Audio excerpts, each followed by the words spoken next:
ప్రభునందు ప్రియమైన దేవుని బిడ్డలారా, ప్రభువును రక్షకుడైన యేసయ్య నామములో మీ అందరికీ శుభవందనాలండి. అపోస్తులుడైన పౌలు తిమోతికి రాసినటువంటి ఒక మొదటి పత్రిక 6వ అధ్యాయం 6వ వాక్యాన్ని చదువుకుని ఈ రోజు కొరకు మనము ప్రార్థన చేద్దాం. సంతుష్టి సహితమైన దైవ భక్తి గొప్ప లాభ సాధనమై ఉన్నది. దేవుని బిడ్డలారా, సంతుష్టి సహితమైన దైవ భక్తి గొప్ప లాభ సాధకమై ఉన్నదంట. గొప్ప లాభ సాధనమై ఉన్నదంట.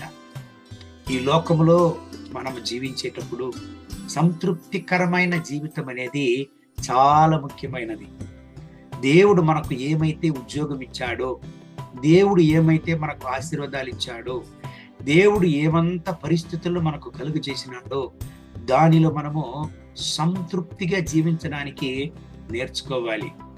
ప్రభు అయిన యేసయ్య తనకు కలిగినటువంటి ప్రతి ఒక్క వసతులలో సంతోషంగా దేవుని సేవను చేశాడు. కానీ ఏ విషయంలోనూ ఎవరి దగ్గర ఆయన ఉదాహరణగా లేక పోలేదు.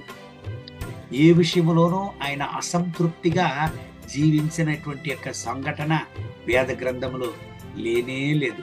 ఆయన సంతృప్తిగా జీవించాడు. ఆయనే చెప్పాడు, చూడండి, ఆకాశ పక్షులకు గూడులున్నది, నక్కలకు గురియలున్నది, కానీ మనిషి కుమారునికి తలవాల్చడానికి స్థలము లేదన్నాడు ఆయన. దేవుని బిడ్డలారా, ఈనాటికి చాలా స్థలములో ఎందుకు గొడవలు, ఎందుకు పాలిటిక్స్, ఒకరిని త్రోసి ఇంకొకరు పైకి రావాలి, ఒకరిని త్రోసి ఇంకొకరు ముందుకు రావాలి అనేటువంటి పరిస్థితులు ఎందుకు కలుగుతున్నది అని చూస్తే, వాళ్ళు ఉండే స్థలంలో వాళ్లకు సంతృప్తి లేదు. చాలా మంది అప్పులతో అవస్థపడేది మనం చూస్తున్నాం. ఎందుకంటే దేవుడు వాళ్ళకి ఏమి ఇచ్చాడో దానితో సంతృప్తికరంగా జీవించడానికి వాళ్ళకు మనసు లేదు.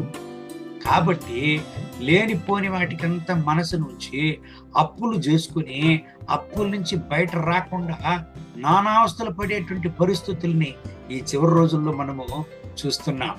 దేవుని బిడ్డలారా, మీకు దేవుడు ఏమైతే ఇస్తాడో వాటిలో సంతృప్తిగా జీవించడానికి నేర్చుకోండి.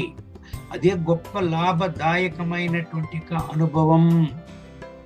అదే 7వ వాక్యాన్ని చదివినట్లయితే దేవుని వాక్యం చెప్తుంది, మనం ఈ లోకములోనికి ఏమీయో తేలేదు, దీనిలో నుండి ఏమీయో తీసుకుని పోలేము.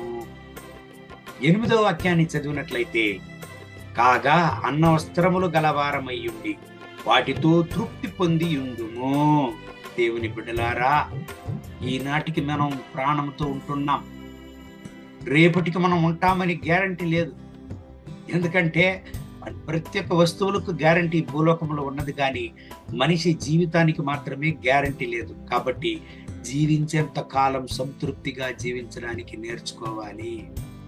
దేవునికి కృతజ్ఞత కలిగిన హృదయముతో దేవుని సన్నిధిలో దేవుని నామాన్ని మహిమపరచి మనం సంతోషంగా ఉండి సంతృప్తికరమైన జీవితం జీవించడానికి నేర్చుకోవాలి. దానినే అపోస్తలుడైన పౌలు తిమోతికి ఇక్కడ రాస్తున్నాడు. దేవుని బిడ్డలారా, సంతృప్తిగా ఉండండి, సంతోషంగా ఉండండి. దేవుడు ఈ వాగ్దానాన్ని బట్టి మిమ్మల్ని ఆశీర్వదించి ఈ రోజంతా నడుపును గాక. కళ్ళు మూసి ప్రార్థన చేద్దామా? మహోన్నతమైన ప్రభువా, ఈ ఉదయకాల సమయంలో ఈ ప్రార్థనలో ఏకీభవించి ప్రార్థించే నా ప్రియ సహోదర సహోదరుల కొరకు ప్రార్థన చేస్తున్నాను. వీళ్ళను ఆశీర్వదించండి, మీ రక్త కోటలో వీళ్ళను దాచుకోండి, వీళ్ళను ఆశీర్వదించండి, వీళ్ళ అవసరతలను సంధించండి. నాయనా, వీళ్ళ కుటుంబంలో, వీళ్ళ వ్యక్తిగత జీవితంలో, ఉద్యోగం చేసే స్థలంలో సంతృప్తికరమైనటువంటి యొక్క అనుభవాలతో వీళ్ళు జీవించడానికి సహాయం చేయండి. నాయనా, మీ బిడ్డలు మీ నామాన్ని ఆరాధించేది మాత్రం కాదు, అనేక మందికి జీవం గల సాక్ష్యంగా ఉండడానికి సహాయం చేయండి. మీ వల్ల కానిది, మీకు అసాధ్యమైనది ఏమి లేదు. మీ బిడ్డల యొక్క అవసరతలంతా చెల్లించండి, రక్తపు కోటలో దాచుకోండి. మహిమ, ఘనత, స్తుతి మీకే. యేసయ్య నామములో వేడుకుంటున్నాం మా ప్రియ పరలోకపు తండ్రి. ఆమేన్, ఆమేన్. దేవుడు మిమ్మల్ని ఆశీర్వదించి ఈ రోజంతా నడుపును గాక. ఆమేన్, ఆమేన్.